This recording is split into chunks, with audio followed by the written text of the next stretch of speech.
அவ சொந்த புத்தியை யூஸ் பண்ணி எதோ சொல்லிடுறான். அதோட சரியான விளக்கத்தை இப்ப பார்க்கலாம். இப்ப துரோணாச்சாரியார் கிட்ட வரார் ஏகலவ்யன். அவர் என்னன்னு சொல்றார் அப்படின்னா, என் பேர் ஏகலவ்யன், எனக்கு அஸ்திரங்களை சொல்லித்தாங்கோ அப்படின்றார் இல்லையா? இதான் நடக்கிறது. அஸ்திரங்கள்னா என்ன சுவாமி? இந்த வில்லுல இருந்து இப்படி எடுத்து விடுற அம்பு தானே, அதைத்தான் நீங்க அஸ்திரம்னு சொல்றீங்க? இல்ல பொதுவா நாங்க டிவில அதான் பாத்துருக்கோம், இப்படி அம்பு விடுவார், அது பாம்பா மாறும், திடீர்னு கருடனா மாறும், அதைத்தான் நீங்க சொல்றேன்னு நான் புரிஞ்சுக்கிறேன். அஸ்திரங்கள் அப்படின்னா இதுக்கு ஒரு விசேஷமான ஒரு வியாக்கியானம் உண்டு. அஸ்திரங்கள்னா என்ன?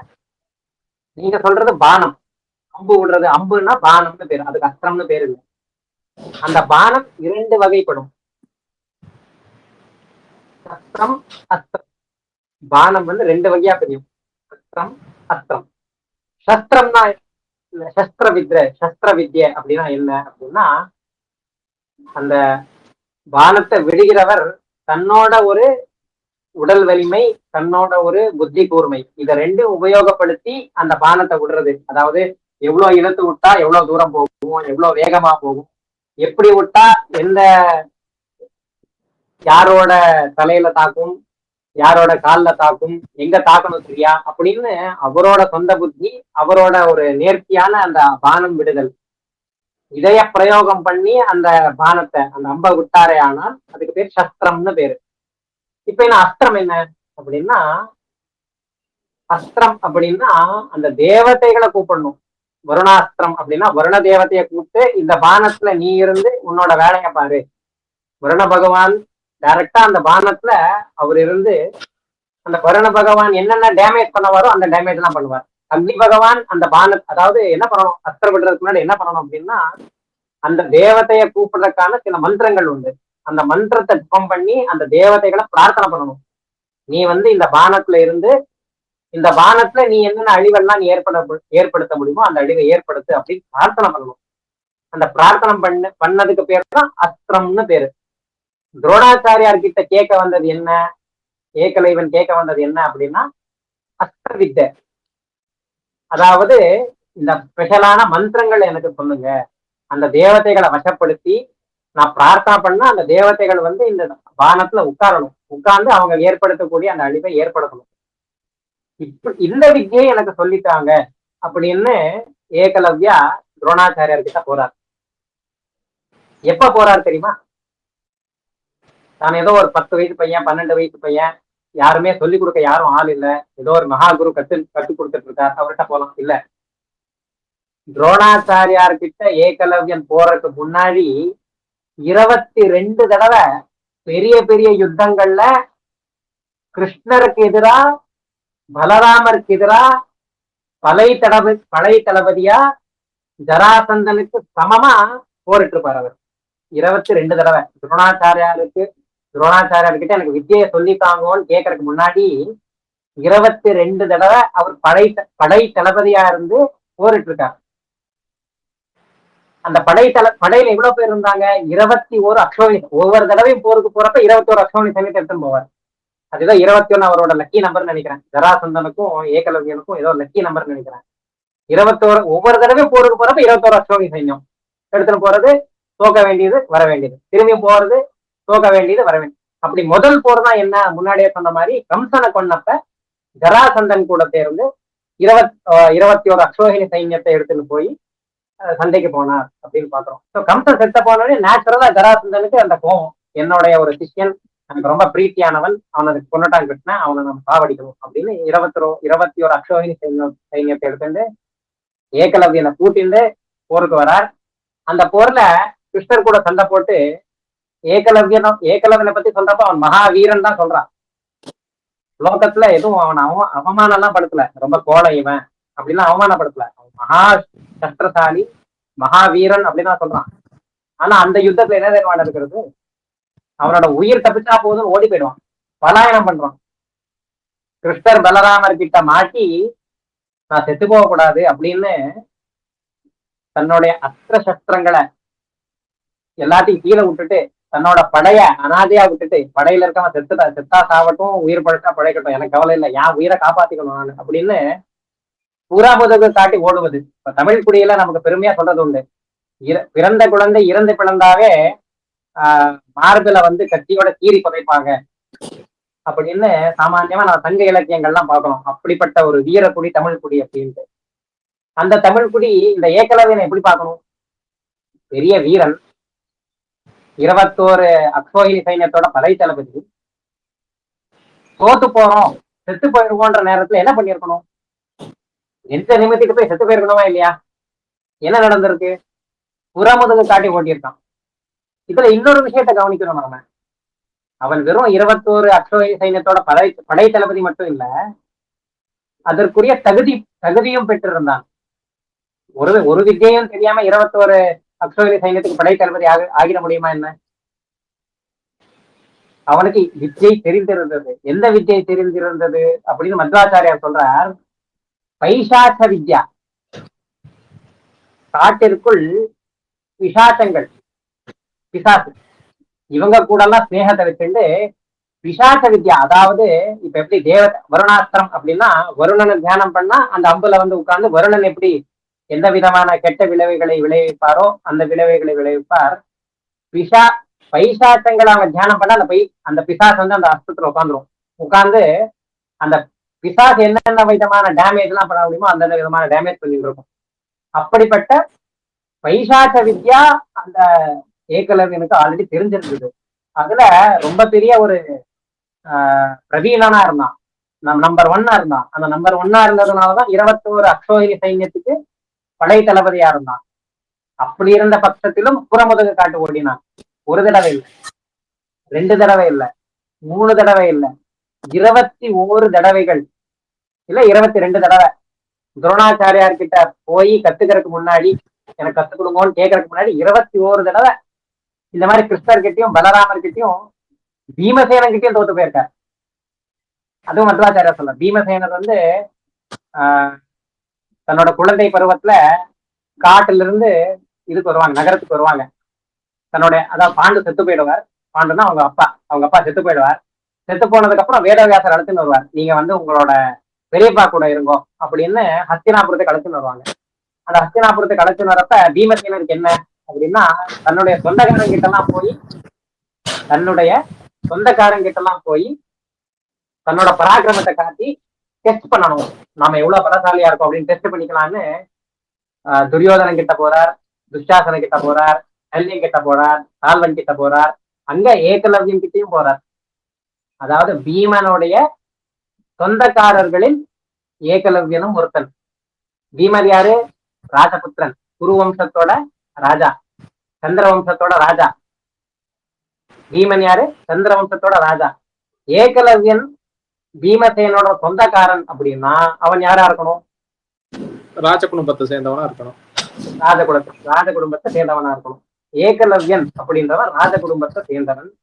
வெறும் நிஷாதராஜன் கிடையாது. நிஷாதராஜன்னா காடு ஜனங்களோட, வெறும் காடு ஜனங்களோட ராஜா கிடையாது. பிறப்பினால் அவன் சந்திர குலத்தை சேர்ந்தவன் அப்படின்னு நமக்கு இதுல இருந்து ஒரு க்ளூ கிடைக்கிறது.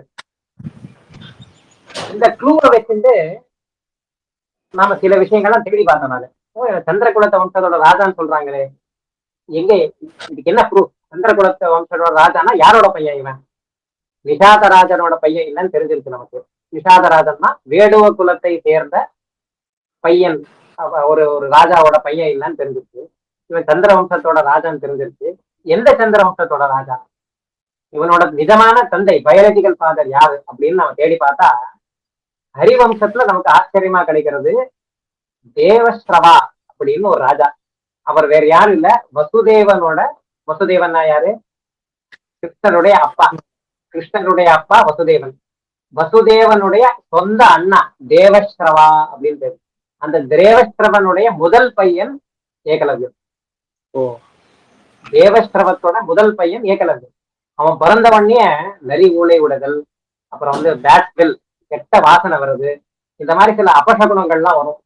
அந்த அபசகுணங்கள்லாம் பார்த்து அவரோட குலப்புரோகிதரா இருக்க கர்காச்சாரியார் என்ன பண்ணுவார் அப்படின்னா, இந்த குழந்தை நாட்டுல இருந்தா நாட்டுக்கு ஆபத்து, நாட்டுக்கு ஸ்ரேயஸ் இல்லை, இந்த குழந்தையை கொன்று அப்படின்னு அவரு அனுப்பிடுவார், கொலை பண்றதுக்காக அனுப்பிடுவார். அந்த கொலை பண்ணணும்னு போன ஒருத்தன் என்ன பண்றான் அப்படின்னா, காடுல கொலை பண்றதுக்கு மனசு இல்லாம காடுல விட்டுடுவான். அந்த காட்டுல அந்த குழந்தையை எடுத்து வளர்த்தது யாரு அப்படின்னா ஹிரண்யதனு அப்படின்னு சொல்லிட்டு நிஷாத குலத்தை வேடுவ குலத்தை சேர்ந்த ஒரு ராஜா. வேடுவர்களுக்கெல்லாம் ராஜாவாக இருந்த ஒருத்தவன் ஹிரண்யதனு அப்படின்னா தங்கத்தான் வில்லை உடையவன் அர்த்தம். அவனும் ஏதோ நம்ம இப்ப பாக்குற ஊசிமணி பாசிமணி விற்கிறவ மாதிரி இல்ல, ஊசிமணி பாசிமணி விற்கிறவா போல இல்ல. ஹிரண்யதனு அவனுடைய தனுஷ் தங்கத்தால் ஆனது. அதே அவன் பேரா மாறிடுச்சு. அந்த ஹிரண்யதனு எடுத்து வளர்த்தான். அதனால அவனுக்கு விஷாதராஜான்னு பேர் வருதே தவிர ஏகலவ்யா அப்படின்றவன் கிருஷ்ணனுடைய சொந்த பெரியப்பா பையன். கிருஷ்ணனுடைய சொந்த அத்தை பசங்க யாரு? அவங்கதான் இவங்க எல்லாம். குந்தி, சொந்த அத்தை குந்தி. குந்தியோட பசங்க தான் பீமசேனன், அர்ஜுனன், யுதிஷ்டிரன், நகுலன் சகாதேவன், மாதிரியோட பசங்க இவங்க 3 பேர். அதனால இப்ப நம்ம மத்வாச்சாரியர் என்ன சொல்றாரு அப்படின்னா, பீமசேனன் அவனுடைய சொந்தக்காரர்கள் கிட்ட தன்னோட பலத்தை பரீட்சை பண்றதுக்காக போறோம்னு சொன்னதுல ஏகலவ்யன்னு வராது. இப்ப நமக்கு தெரிஞ்சது ஏகலவ்யன் யாரு? பீமசேனனுக்கும் சொந்தக்காரன், கிருஷ்ணனுக்கு சொந்த பெரியப்பா பையன், பீமசேனனுக்கு சொந்த தாய்மாமா பையன். இதுல நம்ம இப்ப என்ன கவனிக்கணும் அப்படின்னா, நான் ஏகலவ்யன்னு வச்சுக்கோங்க. நான் ஏகலவ்யன், சுவாமி துரோணாச்சாரியா. நான் உங்ககிட்ட வரேன். நான் என்ன சொல்லுவேன்? நான் முதல்ல எப்படி நான் உங்களை இன்ட்ரோடியூஸ் பண்ணிப்போம்? என்னோட பேர் ஏகலவ்யன். ஏகலவ்யன் அப்படின்னு சொல்லுவாங்க. இந்த ஏகலவ்யன் அப்படின்ற பேரு, இந்த ஏகலவ்யன் பேருக்கான அர்த்தம் என்ன தெரியுமா? ஏகலவ்யன் அப்படின்னாவே சந்திரவம்சத்தை சேர்ந்த பையன் அர்த்தம். ஏகஹா அப்படின்னா ஏலகுல வம்ச ஜாதகா. ஏலஹானா இலா, இலா வம்ச ஜாதகா. இலா அப்படின்னு ஒரு கேரக்டர் சொல்லுவாங்க. அந்த இலாவுடைய வம்சத்துல வந்தவங்க தான் சந்திர வம்சத்தை சேர்ந்தவங்க. ஏகஹா அப்படின்னா இலா வம்சத்துல வந்தவங்கன்னு அர்த்தம். லவ்யஹா அப்படின்னா பிறந்தவர். தாளவ்யகனா நாட்டிலிருந்து பிறந்தது. கௌஹலவ்யானா கௌஹலா அப்படின்னு ஒரு ரிஷி, அவர்கிட்ட இருந்து பிறந்த கௌஹலவ்யா. ஏகலவ்யா அப்படின்னா ஏலகுல வம்ச ஜாதானாம் ஜாதகா. இலாவோட வம்சத்துல பிறந்தவங்க கிட்ட இருந்து பிறந்தவர் அப்படின்னு அர்த்தம் ஏகலவ்யன்ற சப்தத்துக்கு. அப்ப ஏகலவ்யன் தன்னை தான் துரோணாச்சாரியருக்கு இன்ட்ரடியூஸ் பண்ணின்றப்ப நான் வேடுவ குலத்தை சேர்ந்தவன் சொல்ல அவர். நான் சந்திரகுல வம்சத்தை சேர்னானு அப்படின்னா இன்ட்ரோடியூஸ் பண்ணிட்டு இருக்காரு. சோ அந்த இடத்துல நமக்கு தெரியுது இவர் தாழ்ந்த குலத்தை சேர்ந்தவர் அப்படின்னு சொல்ற பிரச்சாரமே போய் முதல்ல விஷாத ராஜான் தான் பிரசித்தமா இருக்கார். விஷாதர்களுக்கெல்லாம், தாழ்ந்த குலத்தை சேர்ந்தவர்களுக்கெல்லாம் ராஜா அப்படின்னா பிரசித்தமா வருது. ஆனா இந்த காரணம் என்ன இருக்கு? தாழ்ந்த குலத்தை சேர்ந்ததால் துரோணாச்சாரியார் சொல்லி தரல அப்படின்னு சொன்ன ஒரு விஷயம் பொய் அப்படின்னு நமக்கு ஸ்பஷ்டமா தெரியுது. ஏன்னா இவர் தாழ்ந்த குலத்தை சேர்ந்தவர் இல்ல. தன்னை தான் அறிமுகப்படுத்தி கொண்ட பொழுது அவர் என்ன சொல்கிறார்? நான் சந்திரகுலத்தை வம்சத்தை சேர்ந்த ராஜருக்கு பிறந்தவன் நான். அந்த சந்திரகுல வம்ச ராஜர் யாரு? தேவஸ்திரவான் நமக்கு ஆல்ரெடி தெரியுது. ஏன்னா பீமசேனன் போயிருக்கானே. பீமசேனன் என்ன பண்றான்? தன்னோட சொந்தக்காரன் கிட்ட எல்லாம் பல பரீட்சை பண்ணணும் தானே போறார். இப்போ பீமசேனனுக்கு ஆல்ரெடி தெரிஞ்சிருக்கு நான் ஏகலவ்யன் என்னோட மாமா பையன், என்னோட தாய் மாமா பையன் தெரிஞ்சிருக்கு. ஸோ இந்த விஷயங்கள்லாம் எல்லாருக்கும் தெரிஞ்ச விஷயம் தான். ஏகலவ்யன் யாரு அப்படின்னு துரோணாச்சாரியாருக்கும் தெரியும், பீமனுக்கும் தெரியும், கிருஷ்ணனுக்கு தெரியும், ஏகலவ்யனுக்கே தெரியும். நான் இந்த இவரோட பையன் அப்படின்னு அவருக்கே தெரிஞ்சிருக்கு. இந்த விஷயங்கள்லாம் தெரிஞ்சிருக்கு. அப்படிதான் தன்னை தான் பரிச்சயப்படுத்தி கொண்டிருக்கிற துரோணாச்சாரியார் கிட்ட. இப்போ இன்னும் ஒரு என்னன்னா, துரோணாச்சாரியார் ஏகலவ்யனுக்கு ஏதாவது சொல்லி கொடுத்திருக்காரா இல்லையா? என்ன நடக்கிறது? சொல்லி கொடுக்கல அப்படின்றதான் பிரசித்தமா இருக்கு இல்லையா?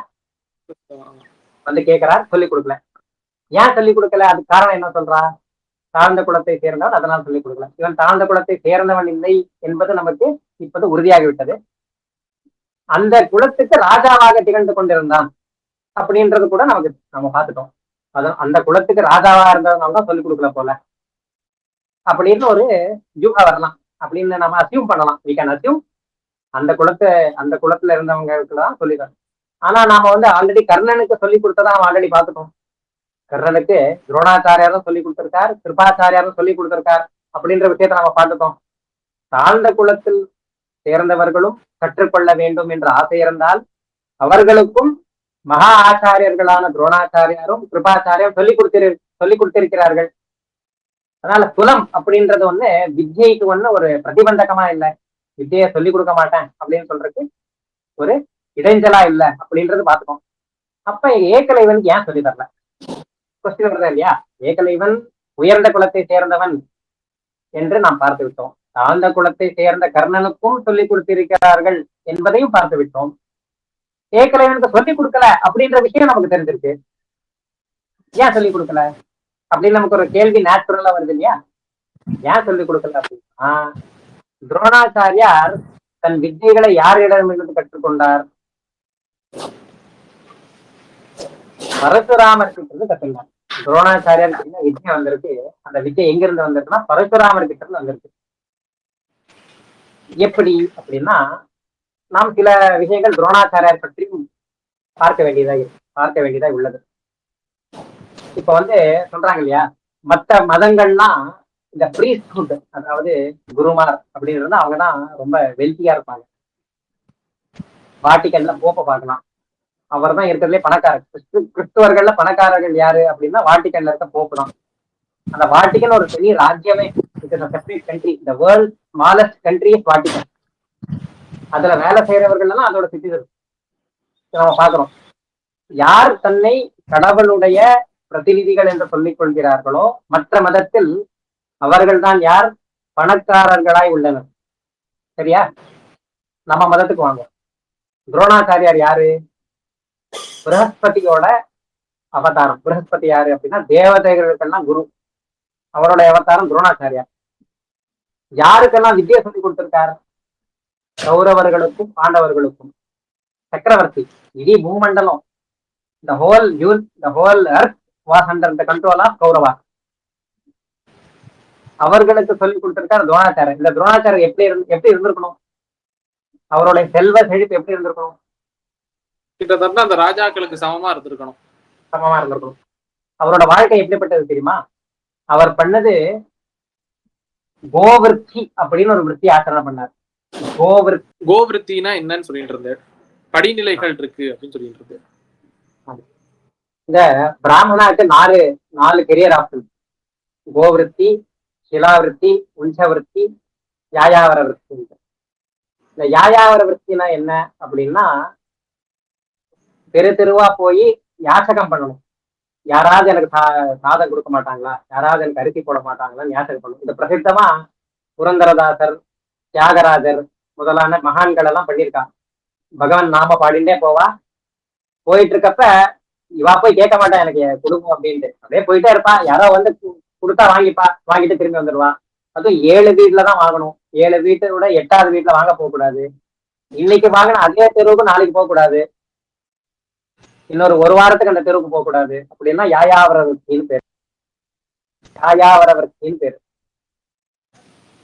சிலாவிருத்தி அப்படின்னு. சிலாவிருத்தின்னா என்ன? கடையில போய் ஒருத்தர் அரிசி வாங்குறார். நான் அரிசி வாங்குறேன், நீர் கொடுக்குறேன்னு வச்சுக்கலாம்.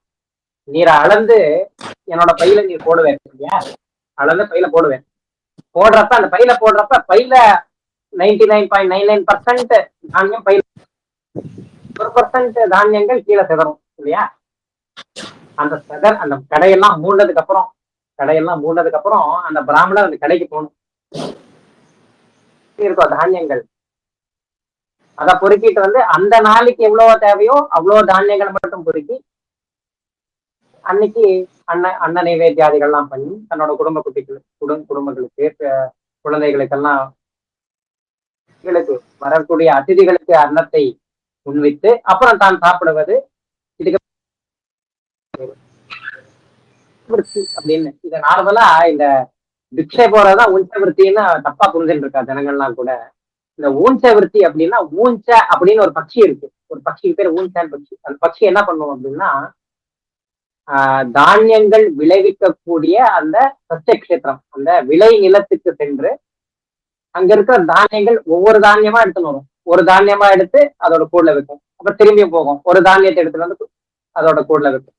இந்த மாதிரி இந்த ஊஞ்ச பட்சியை போல் வாழ்வது. இப்ப ஒரு இடத்துல தானியத்தெல்லாம் வளர்த்திட்டான், அரிசியை விளைய வச்சுட்டான். அந்த அரிசியை அறுவடை பண்ணிட்டான்.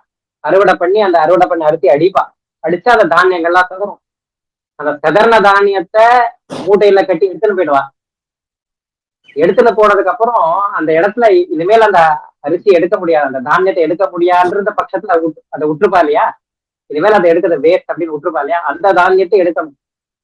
அந்த தானியத்தை எடுத்து அந்த ஒரு நாளைக்கு மட்டும் எவ்வளவு தேவைப்படுறதோ அந்த அவ்வளவு தானியங்களை மட்டும் எடுத்துன்னு வந்து வீட்டுல சமைச்சு சாப்பிட வேண்டியது. இது ஊஞ்ச விருத்தின்னு பேரு. இதை காட்டிலும் கடினமான விருத்தி கோவிருத்தி. அந்த கோ அப்படின்னா மாடு. அந்த மாடு என்ன பண்ணும் அப்படின்னா எல்லா இடத்துக்கும் மேய போகும். மேய போன இடங்கள்ல இந்த விளைநிலங்களுக்கும் மேய போகும். அங்க இந்த விளை தானியங்களையும் சாப்பிடும். சாப்பிட்டுட்டு தன் உடம்பினால் எவ்வளவு ஜீரணம் பண்ண முடியுமோ அவ்வளவுதான் ஜீரணம் பண்ணி சாணி போடும். அந்த சாணியில ஜீரணம் ஆகாத தானியங்கள் விழும். அந்த சாணியில இருக்க தானியத்தை பொறுக்கி அதை கழுவி அதை சங்கிரகம் பண்ணி அதை சாப்பிட வேண்டியது கோவிருத்தி அப்படின்னு பேரு. இந்த கோவிருத்திய துரோணாச்சாரியர் பண்ணிட்டு இருந்தார். துரோணாச்சாரியர் பண்ணிட்டு இருந்தது இந்த கோவிருத்தி. அவரோட பையன் அஸ்வத்தாமன். அஸ்வத்தாமனுக்கு தினமும் பால், குழந்தைக்கு பால் கொடுக்கணுமே. தினமும் பால் கொடுக்கறதுக்கு அவர்கிட்ட எதுவுமே கிடையாது. மாடு கிடையாது, ஒண்ணும் கிடையாது.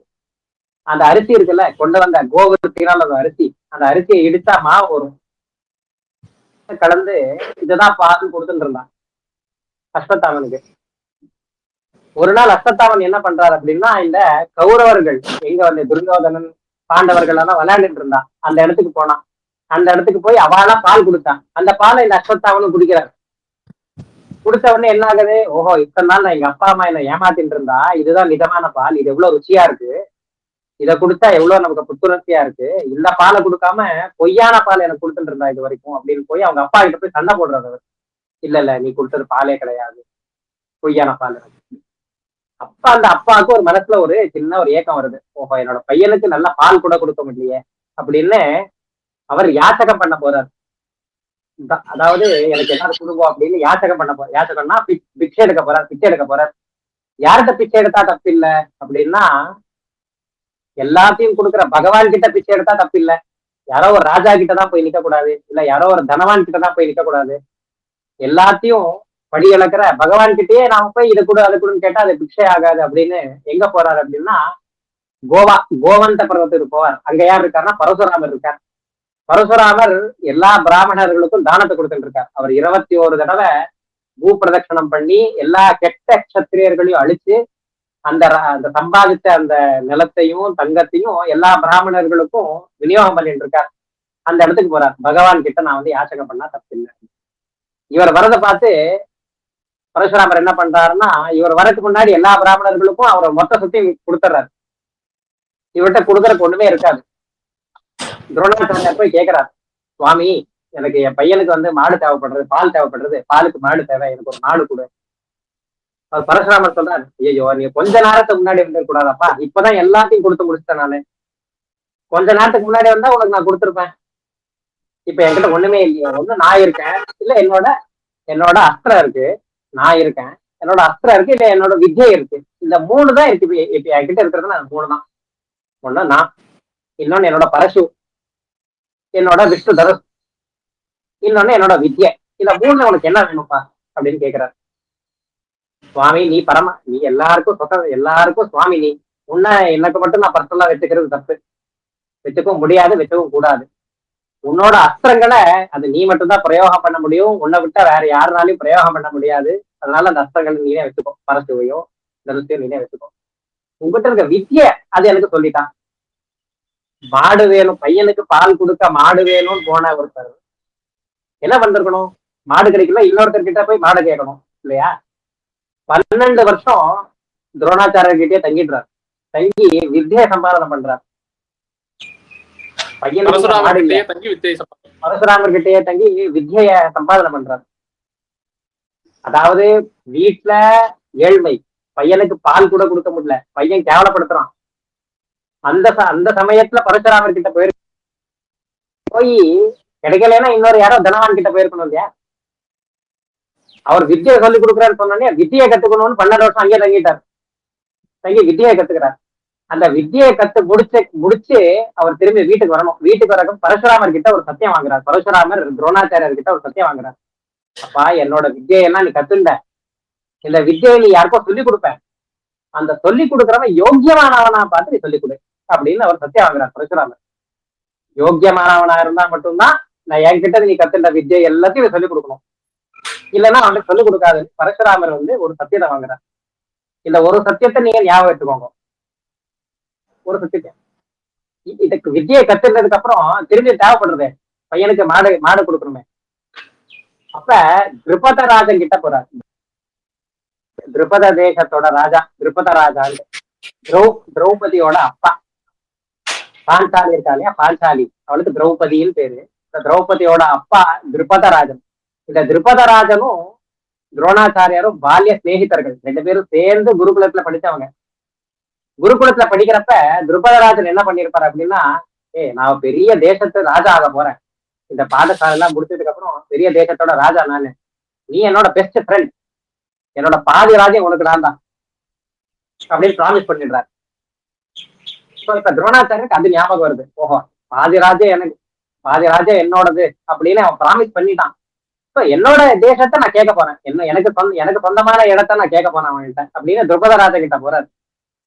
அந்த துருபதராஜன் கிட்ட போனா துருபதராஜன் என்ன சொல்றான் அப்படின்னா, நீ ஏதோ ஏழை பிராமணன், ஏதோ கிழிஞ்சு போன அங்கவஸ்திரத்தை போட்டுன்னு வந்திருக்க, பாக்கியமா இருக்க, பாக்குறதுக்கே ஒரு ஒரு நல்லாவே இல்லை பாக்குறதுக்கு, ஏதோ ஒரு ஏழையா இருக்கிற, நானும் பெரிய ராஜா, நீயும் நானும் ஃப்ரெண்ட்ஸா, சான்ஸே இல்லை, நீயும் நானும் ஃப்ரெண்ட்ஸா இருக்கிறதுக்கு சான்ஸே இல்லை, சத்தியம் பண்ணி கொடுக்கறது, நானே ஃப்ரெண்ட்ஸே இல்லை அப்படின்னு திருப்பதராஜன் வந்து சொல்லிடுறார். அப்ப துரோணாச்சாரியார் ஒரு பிரதிஜை பண்றார், யாரு திருப்பதராஜாவை கட்டி இழுத்துட்டு வந்தீங்களோ அந்த கட்டி இழுத்துட்டு வரவனுக்கு நான் என்னோட வித்யை எல்லாத்தையும் கத்துக் கொடுக்குறேன், தனுர் வித்யில பெரியவனா மாத்துறேன் அப்படின்னு துரோணாச்சாரியாரோட பிரதிஜை. துரோணாச்சாரியார் பரசுராமருக்கு பண்ண ஒரு சத்தியம் ஞாபகம் வச்சுக்கோங்க, யோக்கியமானவங்களுக்கு மட்டும்தான் வித்யை சொல்லிக் கொடுக்கணும் அப்படின்னு. 2வது துரோணாச்சாரியாரோட சொந்த பிரதிஜை என்ன அப்படின்னா, திருப்பதராஜனை கட்டி இழுத்துன்னு வராங்களோ, என்னை ஏமாத்தினா இல்லையா, அந்த திருப்பதராஜனை கட்டி இழுத்துன்னு வராங்களோ, அந்த இழுத்துன்னு வரவனுக்கு நான் தனுர் வித்யில அவனை பெரிய ஆளா வந்தது யாரு அப்படின்னா அர்ஜுனன். அவரோட சொந்த பிராமிஸ் பிளஸ் அர்ஜுனனுக்கு பிராமிஸ் என்ன, உன்னை நான் வந்து தனுர் வித்யில பெரியவனா மாத்துவேன் அப்படின்னு. இப்ப 3 பிராமிஸ் துரோணாச்சாரியாருக்கு. 3 சத்தியத்தை துரோணாச்சாரியார் காப்பாற்றணும். முதல் சத்தியம் என்ன அப்படின்னா பரசுராமருக்கு பண்ணி கொடுத்த சத்தியம். 2வது சத்தியம் என்னன்னா, தானே தனக்கு பண்ணிட்ட பிரதிஜை, நான் வந்து துருபதனை வந்து யார் கட்டி எடுத்துட்டு வராங்களோ அவங்களுக்கு வந்து நான் வந்து தனுர் வித்யில பெரியவனா மாத்துவேன் அப்படின்னு. 3வது சத்தியம் அர்ஜுனனுக்கு, இந்த வேலையை பண்ணதுனால அர்ஜுனுக்கு சத்தியம் பண்றாரு, நீதான் தனுர் வித்யில பெரியவனா இருக்க போற, இந்த உலகத்துல உன்னை காட்டிலும் தனுர் வித்யில ஒருத்தர் இருக்கவே போறதில்லை அப்படின்னு அர்ஜுனனுக்கு பண்ண பிரதிஜை. இந்த 3 பிரதிஜையும் நாம மனசுல வச்சுட்டு ஏகலைவன் வந்து கேட்டப்ப துரோணாச்சாரியார் சொன்ன உத்தரத்துக்கு நம்ம அர்த்தத்தை பண்ணிக்கணும். ஏகலைவன் வந்து எனக்கு வித்யை சொல்லிக் கொடுங்கோ அப்படின்னு சொன்னப்ப நான் சொல்லிக் கொடுக்க மாட்டேன்னு துரோணாச்சாரியார் சொல்றாரு இல்லையா, அதை சொல்றதுக்கான காரணம் முக்கியமானது என்ன, பரசுராமருக்கு பண்ணி கொடுத்த சத்தியம் என்னது, யோக்கியமானவங்களுக்கு தான் நான் இந்த வித்யை சொல்லிக் கொடுப்பேன். யோக்கியமானவங்கன்னா என்ன, திரும்பி நீங்க தாழ்ந்த குலத்தை சேர்ந்தவன் வரக்கூடாது. தாழ்ந்த குலத்தை சேர்ந்தவன் ஏகலைவன் இல்லைன்னு பார்த்துட்டோம். தாழ்ந்த குலத்தை சேர்ந்திருந்தாலும் துரோணாச்சாரியார், அதையும் நாம பார்த்துட்டோம். என்பது யோக்கியத்தை இல்லை என்பது நமக்கு தெளிவாக தெரிகிறது. என்ன அப்படின்னா, அவன் யுத்தத்தில் துரோணாச்சாரியாரிடம் வருவதற்கு முன்பு 22 தடவை யுத்தம் செய்திருக்கிறான் கிருஷ்ணருடன், பீமசேனனுடன். அந்த 22 தடவை செய்த யுத்தத்தில் உயிர் பொழைச்சா போதும்னு இருந்த படையும் விட்டுட்டு, அவனோட அஸ்திர சஸ்திரத்தில விட்டுட்டு உயிர் பொழைச்சா போதும்டா சாமின்னு புறமுதுகு காட்டி ஓடி இருக்கிறான். இந்த கோழைத்தனம் தான் ஏகலவ்யன் இடத்தில் இருந்த இன்மையே தவிர அவனோட குலமோ அவனோட பிறப்போ அவன் எந்த இடத்தில் வளர்ந்திருக்கிறானோ அதுவோ இல்லை என்பது நமக்கு தெரிகிறது. சோ இத காரணத்தை காட்டிதான் துரோணாச்சாரியர் என்ன பண்றார், நான் உனக்கு அஸ்திர வித்தையை நான் சொல்லி தர மாட்டேன் அப்படின்னு அனுப்புறாரு. இப்ப அடுத்த கதை என்ன ஆகுறது பிரசித்தமா தெரியும், சுவாமி சொல்லலாம், அதை சுவாமி சுருக்கமா சொல்லிடுவோம். அடுத்து என்ன ஆகுறது, நானே சொல்லிவிட்டா என்ன துரோணாச்சாரியர் சொல்றா உனக்கு சொல்லிக் கொடுக்க மாட்டான் போ அப்படின்னு. அப்ப அவன் மறைஞ்சு நின்று பாக்குறான், இந்த பாண்டவர்களுக்கும் கௌரவர்களுக்கும் சொல்லிக் கொடுக்கும் வித்யையை மறைந்திருந்து பார்க்கிறான். பார்த்து அதையெல்லாம் கத்துக்கிறான். மறந்து பார்த்து கத்துக்கிறான். அவனோட துரோணாச்சாரியரோட ஒரு சிலைய பண்ணி அந்த சிலைக்கு எல்லா விதமான மரியாதைகளும் பண்ணுவதை போல் நடிக்கிறான். பண்ணிக்கிறான்னு வச்சுக்கிறான். நடிக்கிறான், நம்ம பொறுத்த வரைக்கும் நடிக்கிறான். சரி, மற்றவங்களுக்கெல்லாம் இப்படி சொன்னா ஒரு ஏதோ ஒரு மனசுல ஏதோ ஒரு சின்னதா ஒரு நெருடல் இருக்கும். அந்த நெருங்க நிஜமாவே அவன் வந்து இந்த துரோணாச்சாரியர்கிட்ட பக்தி பண்றான்னு வச்சுக்கலாம். துரோணாச்சாரியருடைய சிலையை வடித்து அந்த சிலைக்கு எல்லா விதமான உபச்சாரங்களையும் பண்ணி மறைந்திருந்து கற்றுக்கொள்கிறான். இப்ப என்ன பிரசங்கம் வருது அப்படின்னா, இந்த பாண்டவர்களும் கௌரவர்களும் அவங்களோட குருகுல வாசம் முடிஞ்சு திரும்பி போறாங்க. அவங்க ஹஸ்தினாபுரத்துக்கு போகணும். குருகுல வாசம் முடிஞ்சு ஹஸ்தினாபுரத்துக்கு திரும்பி போகணும். திரும்பி போற நேரத்துல பாண்டவர்களுடைய நாய் முன் செல்கிறது. அந்த நாய் குலைச்சிட்டே போகுது. திடீர்னு பார்த்தா அந்த நாயோடைய வாயுடைய மேல் பக்கத்துல அம்புகள் வந்து விழுகிறது. நாயுடைய வாயுடைய மேல் பக்கத்தில் அந்த வாயை துளைக்கல, வாயிலிருந்து ஒரு துளி ரத்தம் வெளியே வரல. அந்த நாய் வெறும் குலைக்க முடியல, அவ்வளவுதான். அந்த மாதிரி நேர்த்தியான ஒரு அம்பை விடுறான். யாரா விடுறான் அப்படின்னு பார்த்தா அங்க ஒருத்தர் இருக்கான். நான் தான் அந்த அம்பை விட்டேன். இந்த வித்யைக்கு பேரு சப்த வேத்திய வித்யான்ட்டு. எந்த பக்கம் சப்தம் வருதோ அந்த சப்தத்தை பார்த்து விடணும். அந்த வஸ்துவை வந்து கண்ணால பார்க்க மாட்டாங்க. ஒரு இடத்துல சவுண்ட் கேட்குது அப்படின்னா அந்த சவுண்ட் எங்க வருதோ அங்க பார்த்து விடுவாங்க. அந்த இடத்துல போய் அந்த அம்பு போய் சரியா விடுவோம். அந்த அம்பு எப்படி விழுந்திருக்கு அப்படின்னா, எவ்வளவு நேர்த்தியா விழுந்திருக்கு அப்படின்னா, வாயுடைய மேல் பக்கத்தில் மட்டும் விழுந்திருக்கிறது. நாயுடைய வாயை கிடிக்கல, வெறும் அந்த சத்தப்படக்கூடாது. ரத்தம் ஒரு டிராப் ஆஃப் ரத்தம் கீழே விழுகல. இப்படி நேர்த்தியா அந்த அம்பு போய் விழுந்திருக்கு. பாக்குறான், எல்லாரும் பார்க்கிறார்கள். முக்கியமாக அர்ஜுனன் பார்க்கறான். ஏன்னா அர்ஜுனனுக்கு ஒரு கர்வம் வந்துருக்கு. துரோணாச்சாரியார் வந்து என்ன சொல்லிட்டார், வித்யில ப்ராமிஸ், என்ன காட்டிலும் தனுர் வித்தியில ஒருத்தன் இருக்கவே முடியாது. அர்ஜுனன் யாரு? ராஜபுத்திரன் இல்லையா? யாரோ தெருவுல வேலை கோலி கொண்டு வேலை, ராஜபுத்திரன். அந்த ராஜபுத்திரனுக்கு நான் தான் தனுர் வித்தியில. ஆனா அவனை காட்டிலும் ஒரு பெரிய வித்தக்காரனை பாக்குறப்ப அவனுக்கு என்ன காட்டிலும் ஒருத்தர் இருக்கானே, சரி யாருன்னு கேட்கலாம் அப்படின்ட்டு கேட்கறான். கேட்டப்ப அவன் சொல்றான், என் பேர் ஏகலவ்யன் பேரு, நான் துரோணாச்சாரியர் சிஷ்யன்ட்டான். அர்ஜுனுக்கு தலையில இடி விழுந்த மாதிரி ஆயிடுச்சு. என்னை விட அவன் வந்து தனுர் வித்தியில நேர்த்தியானவன் மட்டும் இல்ல, துரோணாச்சாரியோட சிஷ்யன் பண்ணியிருக்காரு. பெரியவனா ராமிச உடைச்சிட்டாரே, பெரிய வித்தக்காரனை ரெடி பண்ணிட்டாரு அப்படின்னு அந்த ராஜபுத்திரனுக்கு ஒரு மனசுல. இப்ப துரோணாச்சாரியருக்கு மனசுல கொருகிறது. நாம அந்த புராண கேரக்டர்ஸ ரோபோட்டா பார்க்க கூடாது. ஏதோ சுவிட்ச் போட்டா எஸ் நோ சொல்ற ரோபோட்ஸா இல்ல, அவங்களுக்கும் உணர்ச்சி உண்டு. இந்த சந்தர்ப்பத்துல நீங்களே வச்சு பாருங்களேன். நீங்க தான் துரோணாச்சாரியார், நீங்க ஒரு பெரிய மகா ஆச்சாரிய புருஷர், மகா குரு. ராஜபுத்திரர்களுக்கு நீங்க சொல்லி கொடுத்திருக்கீங்க, ராஜபுத்திரருக்கு ப்ராமிஸ் பண்ணி கொடுத்திருக்கீங்க, இது ஒண்ணு மட்டும் தான் நான் வில்வித்தியில பெரியவனா மாத்துவேன்ட்டு. இப்ப இன்னொருத்த சொல்றான், நானும் துரோணாச்சாரியோட சிஷ்யன் தான், நானும் உன்னோட சிஷ்யன் தான், அவனை காட்டிலும் நான் பெரியவனா இருக்கேன் இன்னொருத்த சொல்றான். இந்த நேரத்தில் துரோணாச்சாரியோட மனசு நினைச்சு பாருங்க. ராஜபுத்திரனுக்கு போயிடுச்சு. அர்ஜுனனோட திருஷ்டியில துரோணாச்சாரியர் எப்படிப்பட்டவன் ஆயிட்டான்? இப்ப கொடுத்த வாக்கை காப்பாற்ற முடியாது, சத்தியத்தை மீறியவர்னா ஆயிடுச்சு. இந்த காலத்துல வேணா, சரீரத்துல வேணா சத்தியத்தை மீறது சாமானியமா இருக்கு. இதோ 10 நிமிஷத்துல இதோ நான் கிளம்பிட்டேன் அப்படின்னு சொல்லி 1/2 மணி நேரம் கழிச்சு கிளம்புறவாள்லாம் நாம போன்ல சொல்லுவோம், நான் கிளம்பி 1/2 மணி நேரம் ஆச்சு, இன்னும் வீட்லயே உட்காந்துட்டு இருப்பான். இந்த மாதிரி மனிதர்களுக்கு அந்த சத்திய வாக்கியம் புரியாம இருந்திருக்கலாம். ஆனா அவங்க எல்லாம் சத்தியத்தை சாதாரணமா ஒருத்தன் வந்து சத்தியத்தை மீறினாலே பெரிய விஷயம். அதுவும் ஆச்சாரிய ஸ்தானத்துல இருந்துட்டு கத்திரியர்கள் எல்லாம் வழி நடத்துற துரோணாச்சாரியார் சத்தியத்தை மீறிட்டார். யாருக்கு முன்னாடி? ராஜபுத்திரர்கள் கிட்ட சத்தியத்தை மீறிட்டார். அந்த சத்தியை நம்ம நினைச்சு பார்த்துக்கணும். அட் ஒன்ஸ் இதை பரிகாரம் பண்ணணும். அந்த க்ஷணத்துல இந்த சத்தியம் மீறினதை பரிகாரம் பண்ணணும். அதுக்கு துரோணாச்சாரியர் என்ன சொன்னார்? எனக்கு குருதட்சணை கொடுத்தியான்னு கேட்பார். கொடுக்கலேம்பா. குருதட்சணை கட்டவரல கொடுத்துருவார். கட்டவரல கொடுத்துருவோம். கொடுத்த உடனே இம்ப்ரெஸ். வித்யில பெரியவனா இருக்கான் ஏகலைவன்.